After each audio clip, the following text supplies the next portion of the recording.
सत श्री अकाल बच्चों, अज फिर हाजिर हाँ मैं तुहाडे कोल अगली वीडियो लैके। तो पिछली वीडियो आप पढ़िया सी कहानी बारे, कहानी की होंदी है।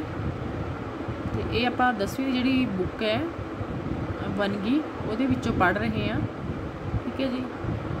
तो आप अगे अज करांगे कहानी की बनतर ते उसदे तत्त, ते कहानी के किहड़े-किहड़े तत्त हुंदे हन ते जिन्हां नाल कहानी एक बहुत ही वधिया तरीके नाल पेश की जा सकती है, ठीक है जी। तो आओ आप करते हैं, पहले करांगे कहानी की बनतर। उपरोक्त विचार की रोशनी विच कहानी नां दी इस साहित्यिक वनगी की बनतर इस संजम के समुचे निर्माणकारी तत्तां उत्ते संखेप जही विचार करनी भी जरूरी है, क्योंकि अगर जे असी कहानी बारे जानते हाँ, ठीक है जी, कहानी के साहित्य बारे जानते हाँ, उसकी बनतर बारे जानते, तो उसके जोड़े तत्तां बारे जी सब तो जरूरी चीज़ हो जाती है कि उसके तत्तां बारे असी पहला जान लीए। तो इन्हां तत्तां नूं मोटे तौर पर 6 भागों में वंडिया जा सकता है, ठीक है जी। जोड़े कहानी के तत्त हैं वो 6 प्रकार के होंदे हैं, जिन्हां नाल कहानी एक बहुत ही वधिया रूप लैके सामने उभरती है। तो सब तो पहला जिहड़ा रूप है वह की है, तत्त किहड़ा है, कथा वस्तु, ठीक है जी। तो दूजा है जी पात्र चित्रण, तीजा वार्तालाप, चौथा वातावरण, पंजवां शैली ते 6वां मनोरथ। मनोरथ यानी कि उद्देश्य। तो आप इन्हां सारे तत्तां का जिहड़ा वर्णन है वो पूरे डिटेल विच करांगे, ठीक है जी। तो आओ सब तो पहला आप पढ़ते हैं कथा वस्तु। कथा वस्तु कहानी का विषा कोई भी हो सकता है, पर उस विषय को प्रगट करने लिए लेखक जो वस्तु चुनता है उसका पासा, उसका खासा जिहड़ा कथात्मक हुंदा है। अर्थात वो विषय अनुकूल एक घटना या कुछ घटनावां नूं एक सिलसिलेबद्ध तरतीब विच जोड़ता है। एक घटना होने की सूरत विच उस घटना के ही वख-वख पहलुआं ते एक तो वध घटनावां होने की सूरत विच इन्हां घटनावां के आपसी संबंध नूं उजागर करता होया कहानी विचली कथा नूं अगे तोरदा है। तो इहो कारण है कि असी जदों कोई कहानी पढ़ते हाँ तो उस कहानी विचली कहानी ते उस विचली कहानी तो इलावा उन्हां रंगां दे भावां नूं भी समझ ते मान रहे हुंदे हाँ। ते जो लेखक घटनावां दे आपसी संबंध स्थापित करके प्रगट कर रहा हुंदा है।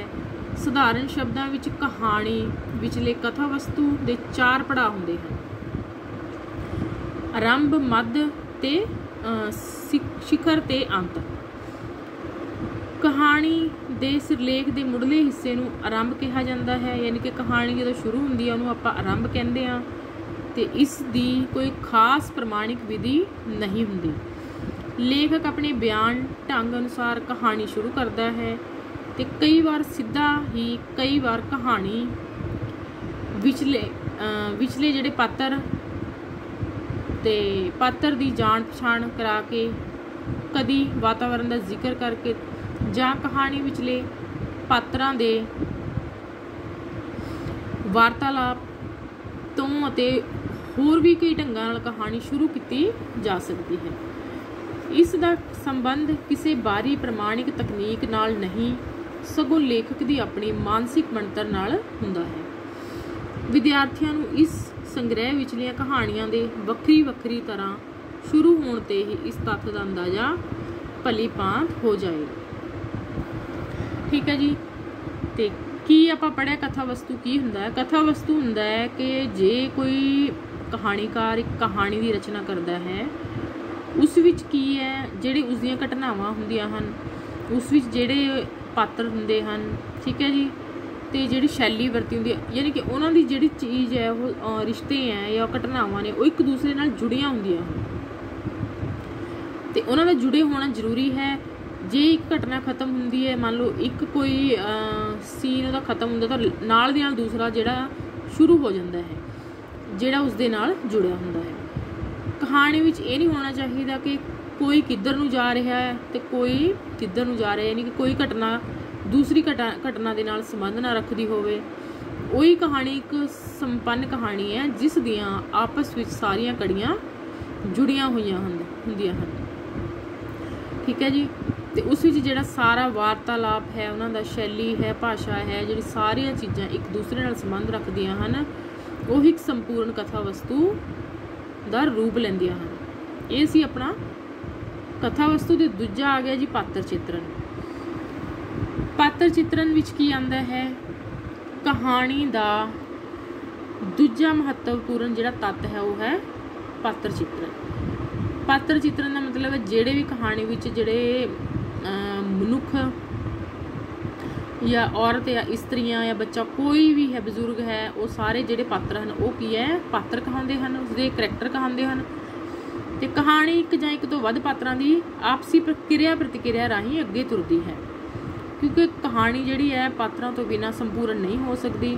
ਉਸ ਵਿੱਚ ਕੀ ਹੈ? ਪਾਤਰਾਂ ਦੀ ਰਚਨਾ ਜ਼ਰੂਰੀ ਹੈ, ਕਿਉਂਕਿ ਜੋ ਕਹਾਣੀ ਜ਼ਿੰਦਗੀ ਦੇ ਕਿਸੇ ਪਹਿਲੂ ਨੂੰ ਲੈ ਕੇ ਲਿਖੀ ਗਈ ਹੁੰਦੀ ਹੈ, ਇਸ ਲਈ ਸਫਲ ਕਹਾਣੀ ਉਹ ਹੁੰਦੀ ਹੈ ਜਿਸ ਵਿਚਲੇ ਪਾਤਰ ਸਾਨੂੰ ਆਮ ਵਰਗੇ ਲੱਗਣ, ਯਥਾਰਥਕ ਹੋਣ। ਫਿਰ ਸਵਾਲ ਪੈਦਾ ਹੁੰਦਾ ਹੈ ਕਿ ਜੇ ਪਾਤਰ ਆਮ ਵਰਗੇ ਹੀ ਲੱਗਦੇ ਹਨ ਤਾਂ ਉਹਨਾਂ ਨੂੰ ਕਹਾਣੀ ਵਿੱਚ ਲਿਆਉਣ ਦੀ ਕੀ ਲੋੜ ਹੈ? ਇਸ ਦਾ ਉੱਤਰ ਸਿੱਧਾ ਹੈ ਕਿ ਅਸੀਂ ਸਾਹਿਤ ਰਾਹੀਂ ਨਾ ਕੇਵਲ ਲੇਖਕ ਦੇ ਨਿੱਜੀ ਅਨੁਭਵ ਤੋਂ ਜਾਣੂ ਹੁੰਦੇ ਹਾਂ, ਸਗੋਂ ਨਿੱਤ ਦੇ ਵਾਹ ਵਿਚਲੀ ਜ਼ਿੰਦਗੀ ਬਾਰੇ ਵੀ ਆਪਣੇ ਅਨੁਭਵ ਨੂੰ ਵਿਸ਼ਾਲ ਕਰਦੇ ਹਾਂ। ਕਹਿਣ ਦਾ ਮਤਲਬ ਹੈ ਜਿਹੜੇ ਪਾਤਰ ਹੈ, ਕਹਾਣੀ ਵਿਚਲੇ ਪਾਤਰ ਨੇ, ਉਹ ਇੱਕ ਆਮ ਜ਼ਿੰਦਗੀ ਵਾਲੇ ਪਾਤਰਾਂ ਵਰਗੇ ਹੋਣੇ ਚਾਹੀਦੇ ਹਨ। ਜੋ ਸਾਡੀ ਆਮ ਜ਼ਿੰਦਗੀ ਵਿੱਚ ਚੱਲ ਰਿਹਾ ਹੁੰਦਾ ਹੈ ਉਸ ਨੂੰ ਦਰਸਾਉਣ ਵਾਲੇ ਹੋਣੇ ਹੀ ਚਾਹੀਦੇ ਹਨ। ਉਹ ਹੀ ਇੱਕ ਅਸਲੀ ਪਾਤਰ ਹੈ। ਤਾਂ ਹੀ ਜਿਹੜੀ ਕਹਾਣੀ ਹੈ ਉਸਦਾ ਇੱਕ ਵਧੀਆ ਰੰਗ ਲੈ ਕੇ ਆਉਂਦੀ ਹੈ ਜੇ ਜਿਸ ਦੇ ਪਾਤਰ ਬਹੁਤ ਵਧੀਆ ਹੋਣ। ਤੇ ਜਿਸ ਨਾਲ ਕੀ ਹੈ, ਪਾਤਰਾਂ ਆਮ ਪਾਤਰਾਂ ਵਰਗੇ ਹੋਣੇ ਚਾਹੀਦੇ, ਜਿਸ ਨਾਲ ਸਾਡੀ ਆਮ ਜ਼ਿੰਦਗੀ ਹੈ ਉਸ ਬਾਰੇ ਵੀ ਸਾਨੂੰ ਕੀ ਹੈ ਜਾਣਕਾਰੀ ਮਿਲਦੀ ਹੈ ਤੇ ਉਸ ਬਾਰੇ ਸਾਨੂੰ ਗਿਆਨ ਮਿਲਦਾ ਹੈ। ਕਹਾਣੀ ਵਿਚਲੇ ਪਾਤਰ ਜਿਹੜੇ ਆਲੇ ਦੁਆਲੇ ਵਿੱਚੋਂ ਹੀ ਹੁੰਦੇ ਹਨ ਤੇ ਸਾਡੇ ਆਪਣੇ ਵਾਂਗ ਹੀ ਸਧਾਰਨ ਨਜ਼ਰ ਆਉਂਦੇ ਹਨ। ਜਦੋਂ ਲੇਖਕ ਦੇ ਅਨੁਭਵ ਵਿੱਚੋਂ ਦੀ ਲੰਘ ਕੇ ਕਹਾਣੀ ਦੇ ਪਾਤਰਾਂ ਵਜੋਂ ਪੇਸ਼ ਹੁੰਦੇ ਹਨ ਤਾਂ ਸਾਡੇ ਅੱਗੇ ਇਹਨਾਂ ਦੀ ਸਧਾਰਨਤਾ ਪਿੱਛੇ ਮਨੁੱਖੀ ਅਨੁਭਵ ਦਾ ਵਿਸ਼ਾਲ ਸੰਸਾਰ ਉਜਾਗਰ ਹੋ ਜਾਂਦਾ ਹੈ।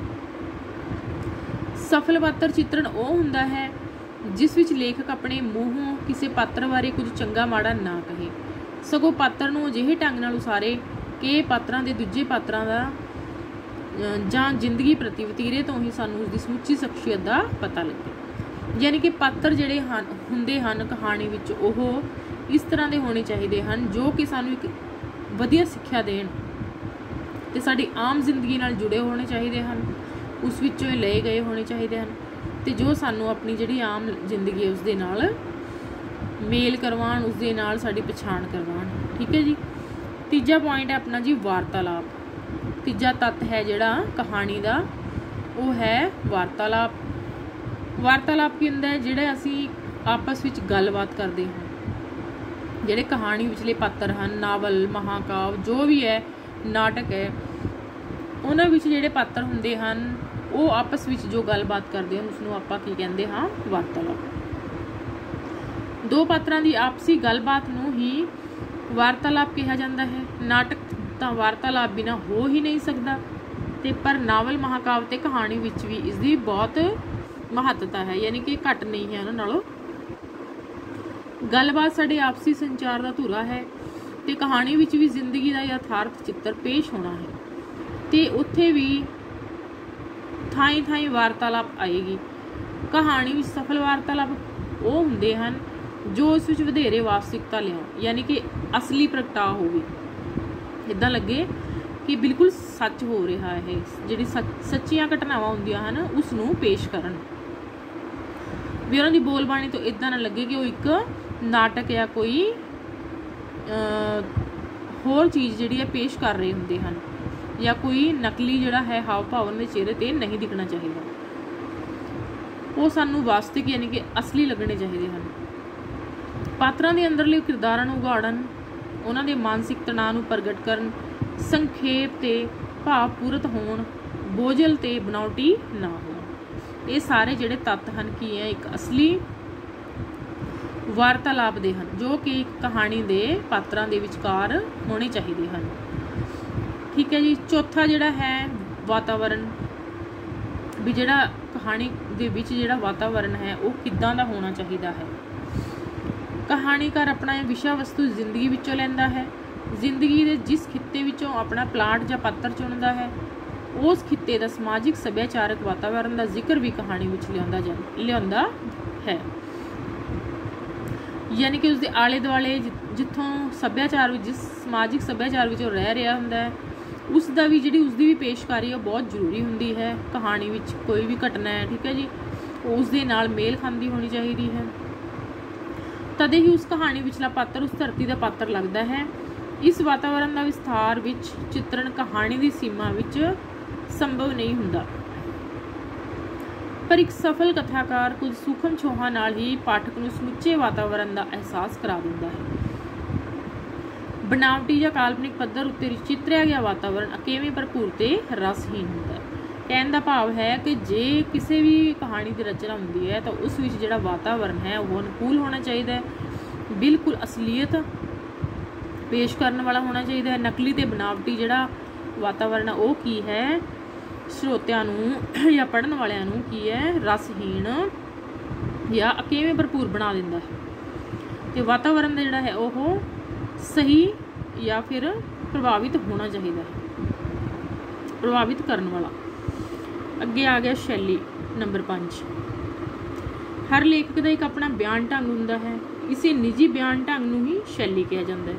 शैली मतलब कि लेखक का वर्णन करन दा या लिखण दा, ठीक है जी, या पेशकारी का जिहड़ा ढंग है वो की है जोरदार या वधिया तरीके वाला होना चाहिए है, जिस विच उसकी वधिया शैली वरती होनी चाहिए है। कोई वार्तालाप ते कोई खतां दे रूप विच कहानी बनाउंदा है ते कोई डायरी लिखण वांग, कोई सधारण फिकरे वरतों विच लिआउंदा है ते कोई लच्छेदार, कोई सुझाव फिकरियां दी वरतों करदा है ते कोई सपाट बयान नूं उत्तम समझदा है। कोई कुछ लफ्जां दी वार वार वरतों करता है ते कोई कुछ फिकरियां नूं दोहराउंदा है। इंज जिन्ने लेखक उन्ने ही बयान ढंग, पर सारे ही बयान ढंग शैली बनन की समर्था नहीं रखते। असल विच कोई बयान ढंग शैली उदों बनता है जदों लेखक की मानसिकता का अनिखड़वा अंग बन जाता है। इस पाठ पुस्तक के कहानी संग्रह विच शामिल कहानियां तो विद्यार्थियों को शैली की वनगी का ज्ञान हो जाएगा। यानी कि शैली जिहड़ी है बहुत वधिया ढंग की होनी चाहिए है जेकर कोई कहानीकार लिखता है। उसका बोलन का, ठीक है जी, लफ्ज़ों का, शब्दों की वरतों ते बोलन का ढंग, फिकरे, कोई मुहावरे, वाक, अखाण, कुछ भी उस वरतों की जाती है वो वधिया तरीके वाली होनी चाहिए है। तो अगे आ गया जी अपना मनोरथ उद्देश। कहानी लिखण का जिहड़ा मनोरथ है वो की है। असी पहला कहा है कि साहित्य मनुखी संचार का माध्यम है। असी साहित्य राही एक दूजे नाल अपना अनुभव साझा करते हाँ ते लेखक अपने दृष्टिकोण तो आले दुआले की जिंदगी का अध्ययन करता है। इस तो उसका जो अनुभव बनता है उसे नूं ही अपनी रचना विच पेश करता है।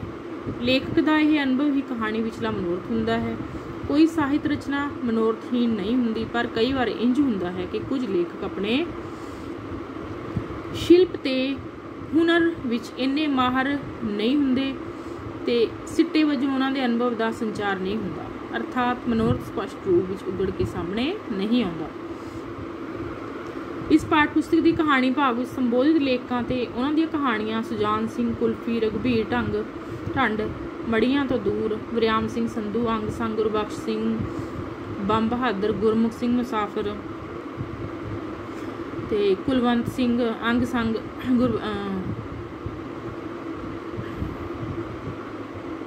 गुरबख्श सिंह, बम बहादुर, गुरमुख सिंह मुसाफिर, बागी दी धी, कुलवंत सिंह विरक, धरती हेठला बुलद, अजीत कौर, ये सारी जी कहानियां ने इस बुक विच उन्हां बारे दिता गया है। ठीक है जी, ये सारियां जिहड़ी रचनावां इस विच हैं। तो कहने का भाव है कि जी कहानी है उसका मनोरथ होना चाहिए, कोई ना कोई उद्देश होना चाहिए जो कि साडी जिंदगी के विचों ही लिया गया हुंदा है, तां ही एक कहानी जिहड़ी है वो एक सफल कहानी बनती है। ठीक है जी, ये सी तुहाडे कहानी के जिहड़े तत्त, उसकी बनतर। तो जे तुहानूं वीडियो चंगी लगी होवे, समझ आई होवे ਤਾਂ ਇਸ ਨੂੰ ਲਾਈਕ ਤੇ ਸ਼ੇਅਰ ਕਰਨਾ ਨਾ ਭੁੱਲਣਾ ਤੇ ਇਸ ਮੇਰੇ ਚੈਨਲ ਨੂੰ ਸਬਸਕ੍ਰਾਈਬ ਜ਼ਰੂਰ ਕਰਨਾ ਤਾਂ ਕਿ ਆਉਣ ਵਾਲੇ ਜਿਹੜੇ ਤੁਹਾਡੇ ਹੋਰ ਵਿਸ਼ੇ ਹਨ ਤੁਹਾਡੇ ਕੋਲ ਜਲਦੀ ਤੋਂ ਜਲਦੀ ਮੈਂ ਲੈ ਕੇ ਹਾਜ਼ਰ ਹਾਂ। ਧੰਨਵਾਦ।